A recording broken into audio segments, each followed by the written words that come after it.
थी। फिर ना उसने वो सोने का अंडा देती थी। एक दिन उसने सोचा कि ना कोई चोर ना ले जाए। फिर ना उसने दूसरे दिन सोचा कि ना मैं इसका पेट चीज कर दूं। फिर ना उसने चीज किया तो उसमें से कोई अंडा भी ना निकला। शाबाश, क्लैपिंग करें अस्मा के लिए। अस्मा ने, अस्मा बैठे। अस्मा ने बहुत अच्छी कहानी सुनाई है। इस कहानी में ये है कि एक अंकल के पास मुर्गी थी जो सोने के अंडे देती थी। कौन से अंडे देती थी?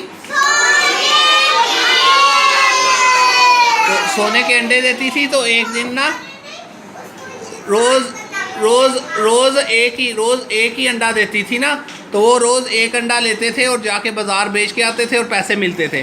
तो एक दिन उन्होंने सोचा कि मैं क्यों ना एक ही दिन सारे अंडे ले लूं।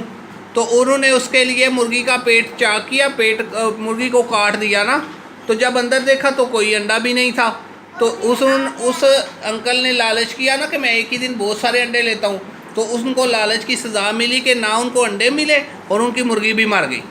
तो इसलिए लालच कभी भी नहीं करना चाहिए। वेरी गुड, बहुत अच्छे। अस्मा के लिए एक दफ़ा फिर क्लैपिंग करें। शाबाश अस्मा। अस्मा मेरी तरफ देखें, बहुत अच्छे अस्मा, शाबाश।